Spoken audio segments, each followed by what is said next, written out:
What up my freaks, Ruinous and Psych here, welcoming you to part 1 of a brand new modded Total Warhammer 2 series, random army battles with the SFO Grimhammer II mod. The premise is going to be pretty simple here, a randomized army against a random opponent on a random map and I guess a coin flip between attacker and defender. Way I figure it, with Total Warhammer 3 nearly upon us, fingers crossed, there won't be enough time to run all the individual SFO campaigns that I would personally like to, even though I've been trying to work through them as best I can. But there will certainly be enough time to screw around with every unit of every faction, obligatory Slaneshi giggle, in randomized skirmishes, just to experience the parts of SFO I might have otherwise neglected and, have fun adapting to army compositions I wouldn't normally use. Battles themselves will of course be in cinematic style with commentary, similar to what I do in my campaigns. I've also started to mess around in skirmish battles in Battlefleet Gothic, slight aside, recently, and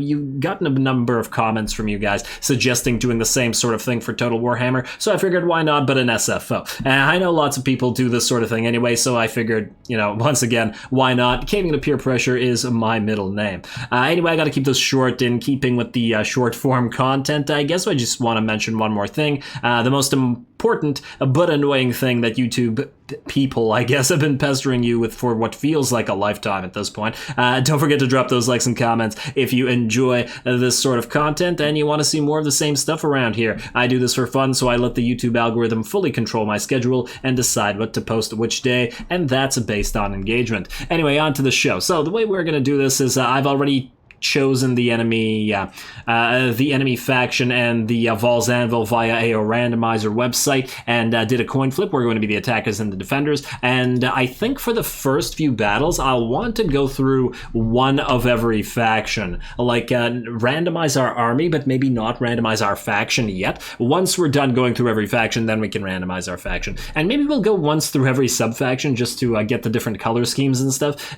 just because we can, because some of the color schemes are pretty cool, and not having played the campaign, maybe I'd like to experience them, but nonetheless, we're just going to start with standard Beastmen, and then move on to Bretonnia, Dark Elves, Dwarfs, etc., in that line, and then go back and do the sub-factions one by one. Obviously, we're not going to do like a bunch of sub-factions in a row, because that would be the same faction over and over again, maybe. And just to keep the variety in there. Anyway, Ironbrow's Expedition is what we got for the enemy. I'm going to say randomize 3 times and then go with the army that it chooses. So 1, 2, 3. And then I'm going to do the same thing for Ironbrow's Expedition. 1, 2, 3. There we go. So these are the 2 armies that will be facing off against each other. Oh, wow. Pretty monster heavy. A lot of our points are going to be tied up here. Oh, and we got a Gorgon. Haven't actually had the chance to use these guys either. That'll be fun. Anyway, with regards to the funds, I haven't really decided yet. I decided to go with the large. I don't know if I want to randomize these or maybe go for some small and medium battles. I think we'll stick with large for now, but later on sort of switch around between medium, ultra, and small randomly. You guys let me know what you think about that, because I tend to think that ultra does sort of skew battles and just too much is happening in too many units at the same time, whereas smaller battles tend to require a little bit more finesse, which makes them fun. But yeah, just gonna keep it for large for now and see what you guys think. Otherwise, gonna start it land battle on Val's Anvil. Here we go, cinematic battle time, first one. Let's hope it's a fun one.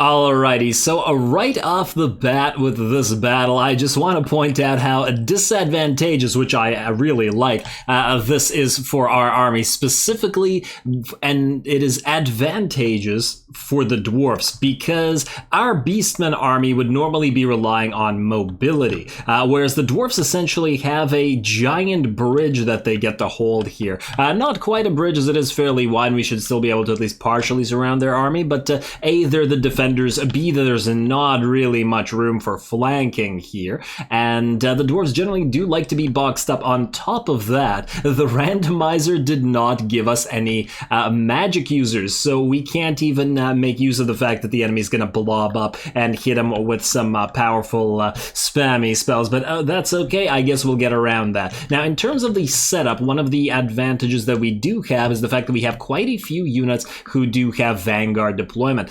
We have the Harpies back here. We have both units of Destroyers of the Drakewald that are set up to hit the enemies in the back, together with the unit of Tuskor Chariots and 2 units of Centaurs with great weapons. And the Destroyers of the Drakewald are also hidden because they have stock. And also we do have one other unit of the Centaurs with throwing axes, Regiment of Renown, which can hopefully get at least either the Ironbreakers or the Hammerers to follow it. And one of these expensive units, if we can draw them off the battlefield, that would be real swell. Otherwise, we did get 2 units of Gore Herds that I'm willing to sacrifice. In fact, I'm willing to sacrifice a lot of our army just so that the main host can essentially get to the enemy force uncontested, i.e. if it can approach without getting hit by all their Iron Drakes or by their organ guns or anything like that. There's Trollhammer torpedoes over here, all very dangerous, but our monstrous infantry, as well as our 3 freaking Jabberslives, including the Regiment of Renown. That's going to be very useful. We are going to try to keep them in 3 different sections of the battlefield because they do provide terror, and therefore you want to sort of maximize the use of that, although it's not, incredibly effective against the Dwarfs in particular. Alrighty. Now we are going to try to move in. The main thing right off the bat is to essentially stop the organ guns from firing and doing too much damage while we close with the monsters. Once again, I don't really care about the sacrificial units. In terms of our Lord, we do have a Beast Lord of Slaanesh and a Wargor, both of which can go after the enemy Lord if it shows itself, but otherwise are just going to sit here and apply buffs when the enemy gets to us.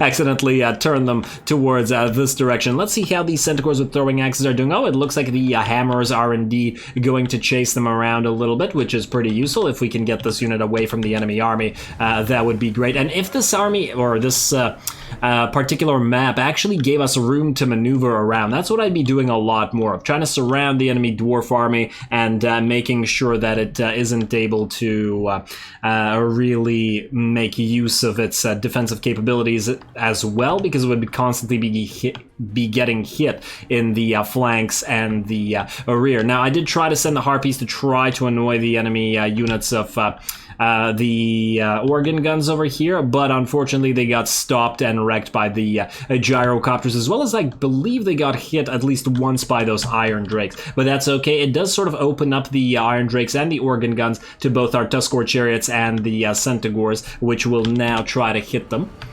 Once again, it's just a matter of preventing them from killing our expensive elite units, which need to close with the enemy. There we go. The Centaurs are in here, and they should at least hurt the Iron Drakes and the organ guns, although I don't know how exactly effective that's going to be, but that's okay. The Gorgon has arrived, and the Jabberslights, in addition to the Bestigors, are very, very close to being able to join the battle. Hey, buddy. Yeah, you having fun? Too bad that they don't have any kind of large units here, because the Gorgon is anti-large after all, but it is another source of terror, and I believe it'll also provide a decent amount of armor piercing. And there we go. Now the monsters are in here, moving in and breaking the enemy lines, disrupting the dwarven boxy little formations, while the Jabberslights just provide terror, and the Bestigors can move up and hit the enemy right off of that. That's a pretty good charge, I would think. Now the enemy Lord is moving around. It is a Rune Lord, so is not so he does have sort of spells, I guess. The dwarven equivalent of spells anyway, so they do have an advantage against us there. And ooh, the Iron Breakers are getting to chuck their satchel charges into our blob of Bestigor Herd. The Koroks Man Rippers here taking a decent amount of damage. The is it the Jabberslide? Who got hurt? Oh, that's just the sacrificial Gore Herd that we sort of got in there right away. That's fine. We also need to make sure in this particular situation to make good use of all of our Centaurs and all of our fast-moving units, the ones that I was talking about that would not be able to get too much value out of. They can still provide very good value by chasing down all the dwarfs that end up eventually routing and preventing them from coming back onto the field. Ironbreakers look like they're readying up another satchel charge. Hopefully they don't hit our Centaurs, who in fact try to run away. We also have our Warp Spawn here, or what the hell are they called? Chaos Spawn? Yeah, called Chaos Spawn. I got 40k on my mind. Alrighty, well, our monstrous infantry and our, you know, giant single model units are doing very well. Good job there, Jabber's Life. Poke them with your weird tongue. Don't get excited, Slaanesh. Although we do have a Beast Lord of Slaanesh, so it does make sense. Alrighty, it looks like these guys got fairly well surrounded here. The Wargore is now leading this portion of the battlefield, and I did separate our Lord and the Wargore since they can provide buffs to various portions of the battlefield as well as their leadership ores, as I do expect our infantry to rout sooner rather than later. Now, I did charge the Tuskor chariots to try to take out the Iron Drakes and the organ guns, and while the organ guns did rout, the Iron Drakes unfortunately did survive. The Tuskor chariots, I tried really, really hard to jay them out, but unfortunately they, well, it's not so much that they refuse to listen. The dwarves are fairly good at getting your units stuck, and they definitely succeeded here, and I couldn't get the chariots out, and thus they got kind of wrecked. But oh well, you can't win them all. Otherwise, where the chariots have failed, the centaurs are doing a pretty great job taking out the Iron Drakes. The destroyers of the Drakewall did manage to move up hidden, remain relatively unhurt, and provide some meat shields for the centaurs to apply their great weapons and pierce the enemy armor. Although I would probably, if I did this again, separate the two units of the gores, or the ungores there. Alrighty, ooh. You gotta love the Jabberslite's animations. They're really quite good. I like when they lift off and jump around like that. There we go. Alrighty, and let's see how we're doing. The balance of power has definitely shifted in our favor. This portion of the battlefield is basically ours. The one of the Jabberslites as well as the Gorgon and the Minotaurs did a great job here with the support of the Centaurs, ripping apart the weaker enemies here. However, there are still several units of Hammers, 3 on the field right now, 2 in this portion of their formation, together with their Lord and Hero. Fortunately, these throwing axes did manage to continuously lead away these hammers, and they did fairly decent damage, although they did get caught once. You can't trust the AI, can't rely on it to actually make good use of that skirmish ability. It just breaks sometimes, and the AI likes to like randomly charge the enemy or stand still or stuff like that. And as you can see in the background, our Centaurs are doing a decent job chasing the enemy around, trying to prevent any extra units from coming back on the field. There we go. I think it's pretty effective that we got this many monstrous units to fight the dwarfs, as it is pretty key to rip apart their formations, as we've been able to do. And now that the flank has been broken, all of our units that were fighting up there are ready to reinforce. The Gorgon towering over the Ungors, who are mystically, magically, somehow still alive. And there we go. Now all the dwarves are defending in this little central area, and I don't think they have much of a prayer. Alrighty, allied troop count, we're at 602. We've lost a little bit over half our army, and, you know, so have they. The troop count isn't actually that different, but that's partially because we have so much invested in our monsters, who have done a great job. I'd actually be really curious to see how much damage they were able to dish out. Just enjoying the fray now. Everybody's surrounding the enemy, and there's not much finesse left. We're dropping our totems from our Wargore as well as our other buffs here. And I do believe the enemy will rout any second now. Well done to the Jabberslites and the Gorgon around here. Honestly, our units tower over the little tiny dwarfs so much that it's kind of hard to see them. And getting attacked here, but I guess they should be used to it. Stunties be stunties after all.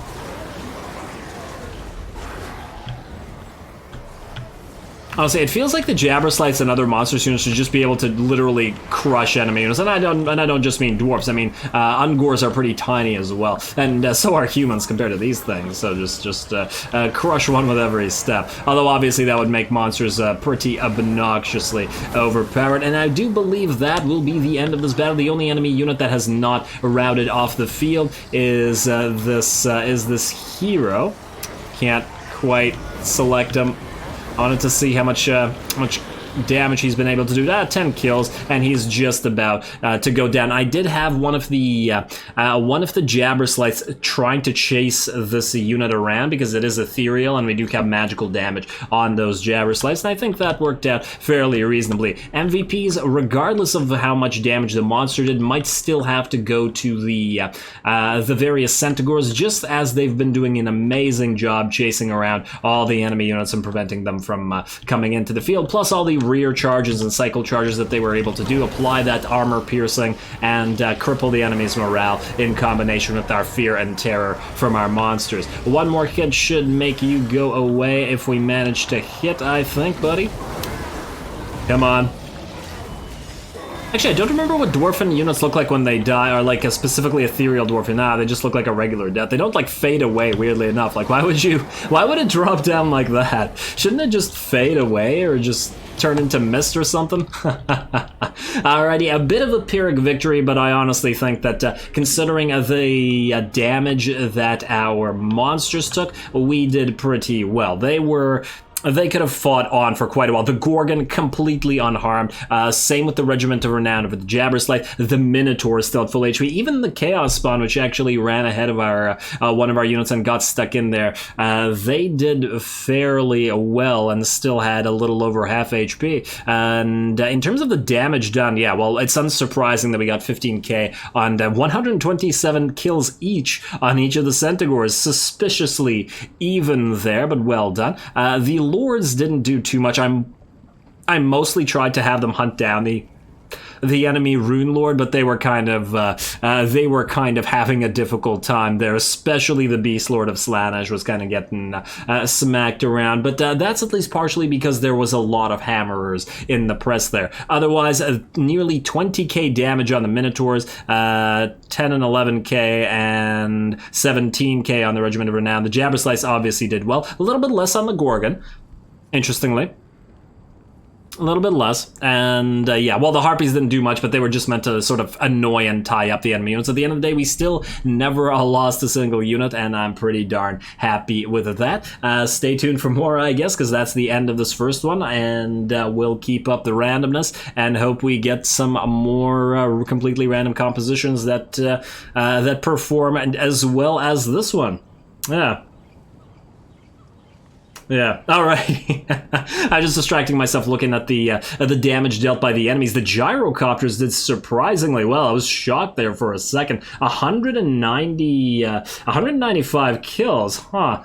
Now, this makes me think I should try gyrocopters out a little bit more in SFO. I remember how trash they were in vanilla, but that's pretty damn good. Otherwise, really not anything that's surprising. The enemy artillery and the enemy the organ guns absolutely did nothing because they got charged and tied up by all of our units so quickly, and the other artillery did very, very little. A little bit more damage coming out from the Iron Drakes, but even then, really not that much. Yeah, it looks like the best performing unit was this unit of Longbeards with great weapons, not even the Hammerers. Let's see, no, it doesn't see, yeah. No, I mean, they're pretty on par with this unit of Hammerers, and oh, right, the Ironbreakers were there, but most of that damage is sort of a lie, because most of it is from hitting our Ungors, or I believe actually it was a Gore unit with a bunch of satchel charges, so there it is. Anyway, once again, calling it here, stay tuned for more. Don't forget to leave a like and a comment for a friendly neighborhood heretic. All glory to the algorithm. And thanks for watching.